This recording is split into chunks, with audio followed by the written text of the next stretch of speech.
Di video kali ini saya ingin menjelaskan bagaimana bisa sebuah daulah itu menjadi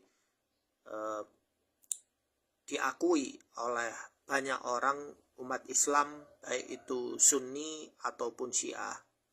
Nah, di sini ada Al-Kutub Al-Arba'ah. Al-Kutub Al-Arba'ah, yang dimaksud Kutub Al-Arba'ah di sini kitab madhab Ja'fari Syiah, ya. Mereka mengatakan bahwa ada madhab namanya madhab Ja'fari.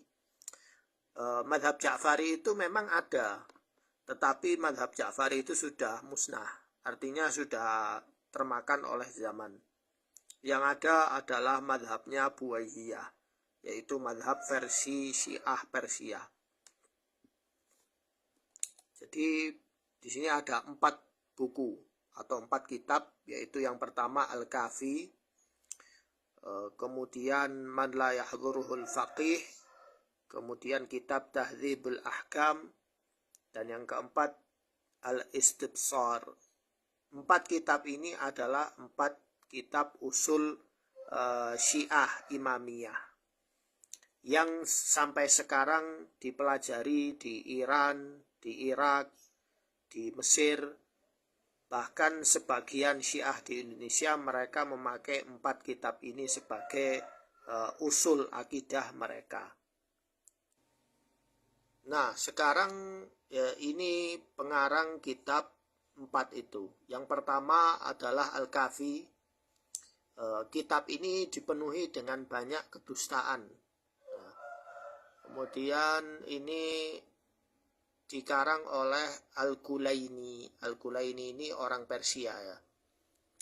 Dia meninggal tahun 321 Hijriah. Berarti masih di eranya Imam Al-Muhajir, ya. Kemudian ada kitab At-Tahdzib. Itu dikarang oleh At-Tusi, meninggal tahun 413 Hijriah.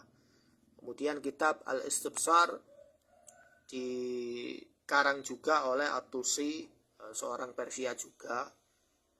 Dan yang keempat Man la yahdhuruhul faqih, dikarang oleh As-Saduq, meninggal tahun 370. Nah, semua imam ini adalah imam Syiah yang asal mereka dari Persia. Saya tadi bilang bahwa madhab Ja'fari itu ada. Nah, bagaimana penjelasannya tentang madhab Al-Ja'fari? Yaitu madhab yang dibuat oleh atau didirikan oleh Imam Abu Ja'far As-Shadiq Al-Hashimi Al-Alawi. Ya, itu memang ada, akan saya jelaskan. Ya, apakah kitab-kitab ini ada hubungannya dengan madhab Ja'fari? Perlu diketahui bahwa Imam Abu Ja'far As-Shadiq, ya, Ja'far As-Shadiq itu dia meninggal tahun 80, dia hidup antara tahun 80 Hijriah sampai tahun 148 Hijriah. Beliau hidup di kota Madinah, ya. Beliau hidup di kota Madinah sampai beliau meninggal juga di kota Madinah. Beliau hidup sezaman dengan Imam Malik, juga hidup di sezaman dengan Imam Abu Hanifah, ya. Nah, ilmu-ilmu beliau ada di Madinah, dan pengikut-pengikut beliau itu ilmunya ada di Madinah. Nah, berbeda dengan daulah Buwaihiyah itu berdiri itu tahun yang jauh dengan tahun 148 Hijriah. Lalu mereka dapat ilmu dari mana mereka ini? Berarti kan ngarang. Dan madhab Ja'fari ini sudah tidak ada, karena madhab yang muncul justru madhab 4, Imam Maliki, Hanafi, Syafi'i, dan Hambali.